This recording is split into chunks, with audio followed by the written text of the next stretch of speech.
My name is Rachel Carter, and if you walked into my office today, you'd probably think I had it all figured out. From the 28th floor, the Manhattan skyline stretches across my glass windows like a living painting. The sun is setting, and the city is bathed in this golden haze that makes even the traffic look poetic. Behind me, a polished oak desk gleams, and beside it, a wall-sized photo of one of my favorite cars, a midnight blue Lamborghini Huracan. Funny thing is, most people assume I was born into this. That my success is some family inheritance or a lucky break. They don't know the truth, that every piece of leather, every humming engine in my showroom came from a wound that never really healed. My silk blouse clings to me as I shift in my chair, the faint scent of my vanilla latte still lingering. Just as I open my laptop to finalize a contract, my phone buzzes against the glass desk. One glance at the caller ID freezes me. Mom. For a second, I consider ignoring it, but curiosity, mixed with that old ache in my chest, pushes me to swipe accept. Her voice trembles, though she tries to sound composed. Rachel, we need to talk. Your father and I are in some trouble. We thought maybe you could help us. I almost laugh, not out of joy, but irony. The same people who once sold my car behind my back now need me. I lean back, eyes narrowing at the skyline. Sure, Mom. I say softly. Let's talk. I close my eyes and the memory hits me like a cold gust of winter wind. I'm 19, juggling college classes and a part-time waitressing job at a small cafe in Brooklyn. Every paycheck, every tip I saved, went toward one thing, my first car. Not some flashy sports car, just something that meant freedom, independence. A little cherry red Honda Civic that felt like mine in every sense. The day I finally bought it, I parked it outside my apartment and ran my hands over the smooth hood, feeling a mix of pride and relief. I could go anywhere. I could finally breathe on my own terms. But that feeling didn't last long. One Thursday afternoon, I returned home to find the driveway empty. My heart raced. My Civic, gone. My parents were waiting at the door, looking vaguely guilty. We thought it was better if we sold it, my dad said casually, like discussing the weather. I froze. My hands shook, a lump forming in my throat. You sold my car? Without asking me? Mom avoided my gaze. We thought it wasn't practical, with your brother's schedule, the house needs. The words blurred. Practical. Needs. My independence dismissed, as if it were nothing. I felt smaller than I had ever felt in my life, like my dreams had been pawned off to someone else, without my consent. I remember my grandmother calling me later that evening, sensing my devastation. Her voice was gentle but firm, as if she were handing me a lifeline. Rachel, remember this, she said. When they take something from you, build something they can't touch. Her words burned into me, leaving a spark of something I hadn't felt before, defiance. I knew then that I couldn't stay in the shadow of disappointment, nor could I let my parents' choices define my life. That night, I lay awake, tracing the outline of my empty driveway in my mind, imagining what my future could be if I took control. And I decided, then and there, that I would not just survive. I would thrive. I would take whatever little I had and turn it into a life no one could take from me, not even them. After that night, I threw myself into anything that could bring me closer to freedom. I started small, helping friends rent cars when they traveled, negotiating deals with local dealerships, and figuring out what people actually wanted. My first clients were modest, but every dollar I earned felt like a tiny victory, a reminder that I was building something of my own. It wasn't easy. Long nights were spent crunching numbers in my tiny Brooklyn apartment, coffee cups piling up on the counter, and the hum of streetlights my only companions. There were moments when self-doubt clawed at me, when a client canceled last minute, or when I watched my classmates' lives seemingly moving faster. I questioned myself constantly. Can I really do this? Am I cut out for success on my own? Then I met Elena Morris, a seasoned entrepreneur in the luxury car market. I remember the first time she saw me nervously presenting a small fleet of cars I'd managed to rent out. She leaned back in her chair, studied me for a long moment, and then smiled. "You've got something," she said. "Not just the business sense, but the fire. Don't let anyone tell you otherwise." Her mentorship changed everything. Under her guidance, I learned to negotiate contracts, manage clients, and expand inventory. Every lesson was hard-earned, but I started seeing the results. My small fleet grew, a black Audi A6 here, a white Mercedes GLC there.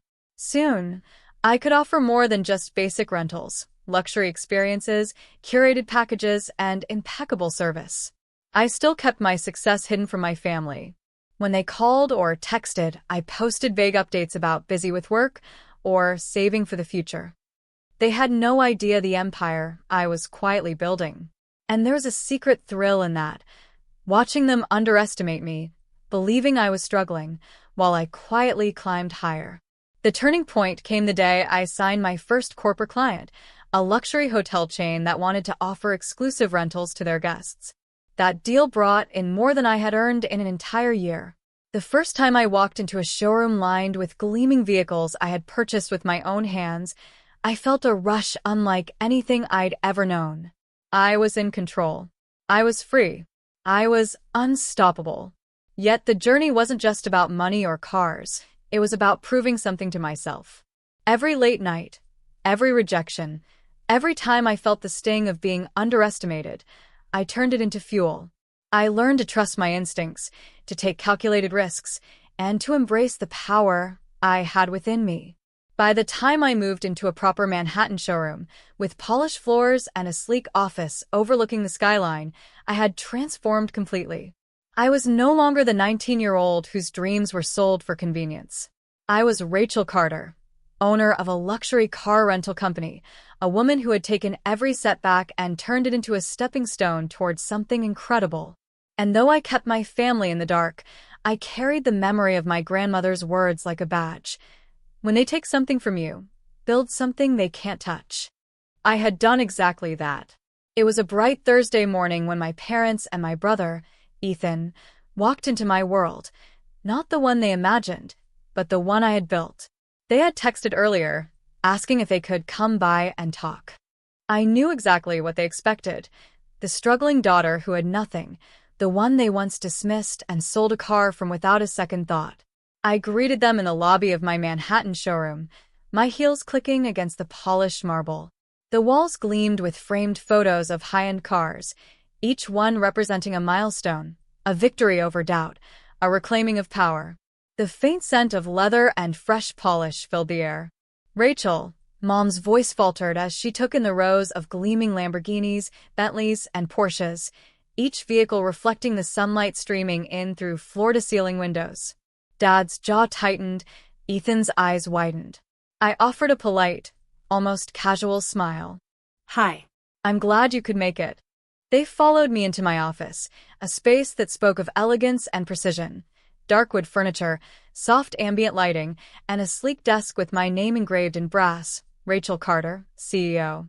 On the wall behind me hung a giant photograph of my first fleet of cars, a reminder of humble beginnings. I watched them closely. Their disbelief was palpable. You could almost hear the unspoken questions in their heads. How did she? How is this possible? Finally, I let them take it all in. The silence stretched, thick and heavy, until I spoke, my voice calm but firm. "Remember the car you sold? My cherry red Honda Civic?" I asked. Their faces drained of color, but I continued. That car was more than a vehicle. It was independence, freedom, proof that I could stand on my own. And when you sold it, I could have fallen. I could have let that moment define me. But instead, I gestured around the room, toward the showroom, toward the fleet of cars gleaming like jewels in sunlight. I built this. I built a company. I own it. I'm not just surviving, I'm thriving. Their reactions were immediate and raw. Mom's hand flew to her mouth, guilt flashing across her eyes. Dad's usual stern demeanor faltered, replaced by shock. Ethan's shoulders slumped, a mix of embarrassment and awe painted across his face. I continued, letting the truth land fully. The car you sold wasn't the end of me. It was the beginning. You underestimated me. You thought I would be weak, dependent, but look around. I'm standing on my own terms, and I've never felt stronger. Ethan swallowed hard. Rachel, don't, I said softly but firmly, holding up a hand. No excuses. No apologies yet. I want you to see clearly what you missed, what I've built without your support. Mom's eyes glistened. We had no idea. I let the silence speak. They were witnessing the consequences of their choices, the shift from underestimation to undeniable respect. For a moment, I almost allowed a flicker of warmth, a recognition that maybe they were beginning to understand. Then I added, a faint, ironic smile curling my lips. Funny, isn't it? The car you sold me became the reason I never needed anyone's approval, but now, ironically, you're the ones needing me. They absorbed it, staggered, humbled, aware that the girl they had dismissed had become a woman who could never be ignored again. I leaned back in my chair, folding my hands over the polished surface, letting the gravity of the moment settle. My parents and Ethan stood before me, still trying to grasp the reality of my success. For years, I had been the underestimated daughter, the sister they assumed would figure it out, with their help. Not anymore. Since you're here, I began, my voice calm but assertive. Let's be clear.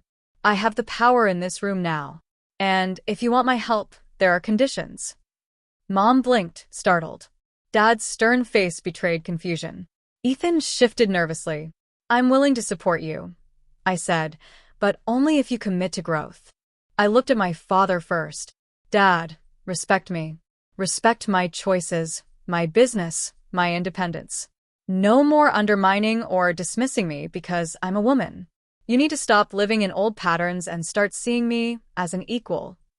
His jaw tightened, but he nodded slowly, the weight of shame mingling with acknowledgement. Then I turned to Mom. Mom, stop trying to fix me or control my life. You cannot dictate my path anymore. I love you, but love isn't permission to stifle someone's dreams. You need to reflect on your own ambitions. Do something that makes you proud, outside of the family role you've clung to for so long. Mom's eyes filled with tears, but she didn't argue. She could see the strength in my words, the line I wasn't crossing. Finally, I faced Ethan. And Ethan, you need to stop relying on my success or my decisions. Build something of your own. Chase your goals without leaning on me, without expecting handouts. Learn to respect effort and independence, because one day, someone else might teach you the same lesson I learned with a car. He looked away, embarrassed but attentive. I understand, he muttered. I softened slightly, letting compassion mix with authority. I'm not cruel. I care about you all. But if we are going to move forward, it will be on terms that foster growth, respect, and self-sufficiency. I will help, yes, but only if you honor these rules. This isn't punishment. It's an opportunity to change the dynamics, to heal old wounds, and to finally step into adulthood responsibly. I watched their reactions carefully. The fear of my authority mingled with relief that I wasn't severing ties completely. This wasn't revenge. It was restructuring. A power shift that balanced love with boundaries. I ended the meeting with a final, firm statement. I built everything you once doubted I could. I'm willing to share the benefits, but only with people willing to grow, willing to respect me, and willing to be better versions of themselves. If you're not ready, step aside. I will continue moving forward, with or without you. The room was quiet, the weight of my words sinking in. And I knew they finally understood. The girl they once dismissed had become a woman who could no longer be underestimated. Weeks passed after that meeting, and I began to notice subtle changes. Dad stopped questioning my decisions, instead asking for advice on matters he'd never shown interest in before.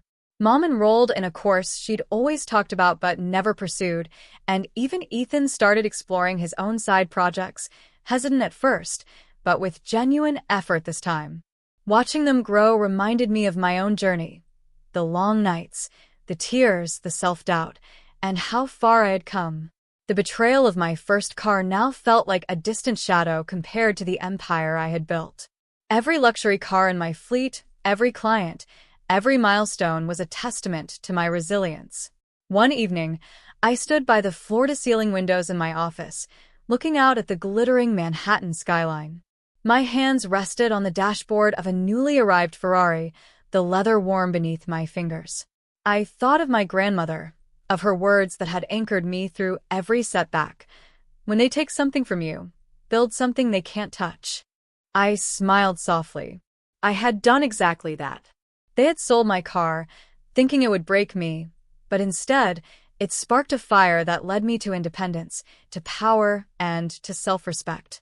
Mom knocked gently on the office door that evening, holding a small gift, a delicate silver keychain engraved with the words, "For Rachel, who built what no one could take." She looked at me with pride, her eyes glistening.